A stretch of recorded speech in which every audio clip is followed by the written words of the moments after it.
अस्सलाम वालेकुम everyone, welcome back to my channel. Hopefully आप सब ठीक ठाक होंगे और अल्हम्दुलिल्लाह मैं भी बिल्कुल ठीक हूँ।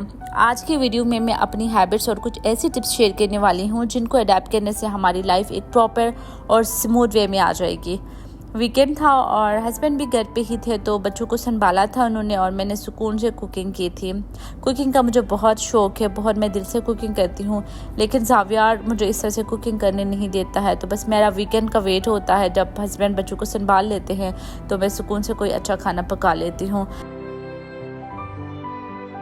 नो डाउट ऐसा होम मेकर हमारे ऊपर बहुत सारी रिस्पॉन्सिबिलिटीज़ होती हैं, बच्चों का लुक आफ्टर करना, हस्बैंड का ख्याल रखना और घर को भी अच्छी तरह मेंटेन रखना।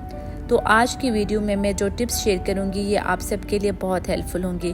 So let's get started. Sometimes हमारे ऊपर वर्कलोड बहुत ज़्यादा होता है, जिसकी वजह से हम स्ट्रेस में चले जाते हैं और पैनिक होना शुरू हो जाते हैं। रात को सोने से पहले घर के जो मैं काम करती हूँ, यकीन करें इससे मेरी ज़िंदगी आसान हो जाती है और मेरा पूरा दिन स्मूथली गुजर जाता है, क्योंकि आपको पता है बच्चों के साथ टाइम मैनेज करना पड़ता है और मैनेजमेंट बहुत ज़रूरी होती है अगर आपने अपने घर को वेल मेंटेन, ऑर्गेनाइज और अपने आप को भी ग्रूम रखना है। तो मेरी पहली हैबिट ये है कि रात को खाना खाने के फ़ौरन बाद ही मैं सारे बर्तन वॉश करती हूँ। बर्तन कभी भी मैं सुबह के लिए नहीं रखती हूँ और हमारे बड़े भी कहते हैं ना कि रात को बर्तन हमेशा धोया करें, इससे रिस्क में भी बरकत होती है। तो बस खाना खा लिया था, उसके बाद फिर मैं बर्तन लेके आई हूँ। यहाँ पर मैं बर्तन वॉश कर रही हूँ। ज़ावियार को नींद आई थी तो खाना खा कर ज़ावियार को सुलाया और उसके बाद यहाँ पर मैं बर्तन वॉश कर रही हूँ। काम की वजह से कभी भी अपने आप को स्ट्रेस में ना डालें, काम तो होते ही है, हमने अपनी हेल्थ का भी ख्याल रखना है। वीक में एक दिन ज़रूर लगा लिया करें अपने घर पे और पूरे घर की डीप क्लीनिंग करें और उसके बाद फिर 1 मिनट का चैलेंज दिया करें कि ये काम मैं 1 मिनट में करूँगी। इस तरह से अपना टाइम सेट करें। ये एक किस्म का एक्सरसाइज भी होता है और हम फिट भी रहते हैं। हम हाउसवाइफ्स का ज़्यादातर टाइम किचन में ही गुजर जाता है, तो किचन को नीट और क्लीन रखेंगे तो काम करने को भी दिल करेगा। साथ साथ बच्चों को भी ट्रेन करें कि खाने के बाद बर्तन सिंक में रख दें। इस तरह से हमारे किचन में मेस क्रिएट नहीं होगा और हमारा टाइम भी सेफ होगा। ये हमारे लिए एक हेल्प ही हो जाएगी और फिर हम स्ट्रेस फ्री हो जाएंगे। अपने किचन को हमेशा प्रैक्टिकल रखें। कोशिश करें काउंटर टॉप पे चीज़ें कम ही रखें। अगर हम डेकोरेशन पीसेस से भर देंगे तो हमेशा हटा के सफाई करना मुश्किल हो जाएगा। देखिए, हमारे घरों में 3 दफ़ा रोटी बनती है, ब्रेकफास्ट, लंच और डिनर। रोटी तो हम बना लेते हैं, लेकिन हम इग्नोर कर देते हैं कि बेलन और रोलिंग बोर्ड हम वॉश नहीं करते, टिश्यू से साफ़ करते हैं या फिर किसी कपड़े से साफ़ कर लेते हैं। बेलन और रोलिंग बोर्ड को भी इसी तरह से ही वॉश करना चाहिए जैसे हम बर्तनों को वॉश करते हैं, ताकि रात को सूखने का भी टाइम मिलेगा और सुबह जब हम फ्रेश बेलन और रोलिंग बोर्ड यूज़ करेंगे तो बहुत ज़हनी सुकून मिलेगा। तो टाइम मैनेजमेंट बहुत ज़रूरी है। जब हम टाइम को अच्छी तरह मैनेज करेंगे तो हमारा घर भी ऑर्गेनाइज्ड और मेंटेन रहेगा और हम अपनी फैमिली को भी प्रॉपर टाइम दे सकेंगे। अदरवाइज़ बस हम काम ही करते रहेंगे, उसका कोई फ़ायदा नहीं होने वाला।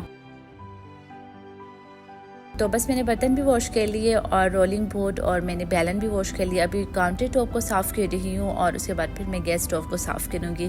तो ये तमाम काम होते हैं जो मैं रात को सोने से पहले करके सो जाती हूँ और फिर मुझे बहुत सुकून मिलता है कि सुबह उठ के बस सिर्फ मैंने नाश्ता बना लेना है, क्योंकि किचन नीट और क्लीन होता है।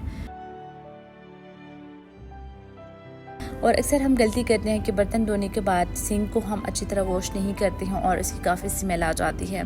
तो हमेशा मैं अपने सिंक को अच्छी तरह क्लीन करती हूँ, इस तरह से स्मेल नहीं आती है, क्योंकि छिंटे वगैरह पड़ती हैं और ग्रीस वगैरह होता है, इसकी स्मेल बहुत ज़्यादा आती है अगर हम वॉश ना करें तो बस मैंने टैप को भी वॉश कर लिया और सिंक को भी मैंने वॉश कर लिया।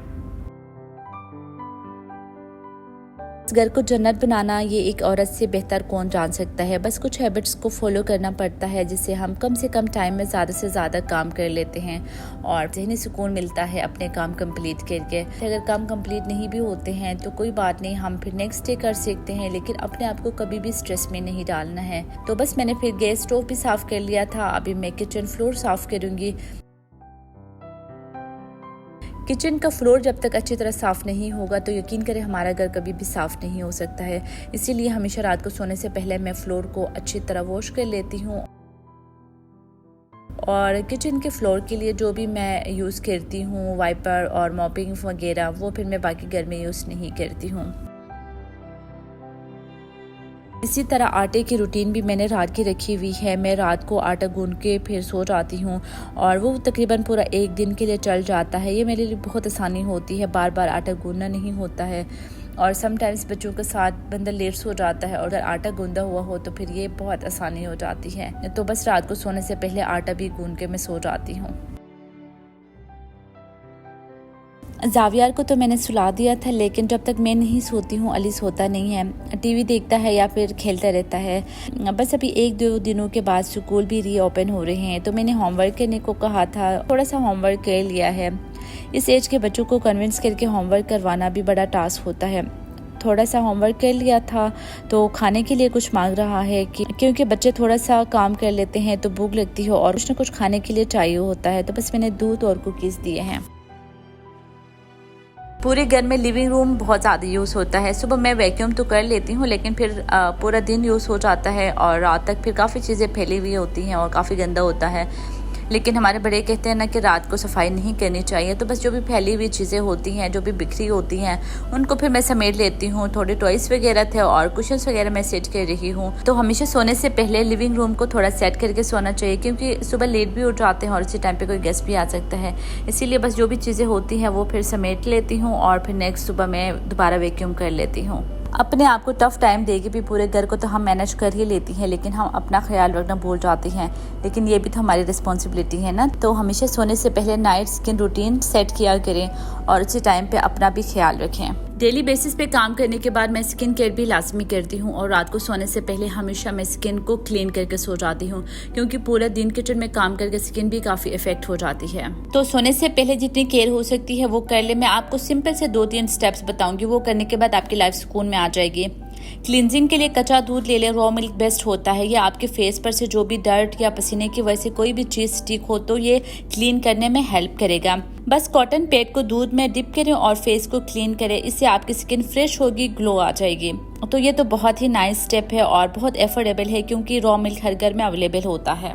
मैं 5 मिनट के लिए इससे अपने फेस की क्लींजिंग करती हूँ और फिर फ्रेश वाटर से मैं वॉश करती हूँ और मॉइस्चराइजर लाजमी मैं अप्लाई करती हूँ। पहले तो मैं बहुत ज़्यादा होम रेमेडीज़ बना के अप्लाई करती थी और वो बहुत यूज़फुल होती थी, लेकिन अभी बच्चों के साथ थोड़ा मुश्किल हो जाता है। बस वीकली मैं कोई होम रेमेडी बना लेती हूँ और बस वही अप्लाई करती हूँ।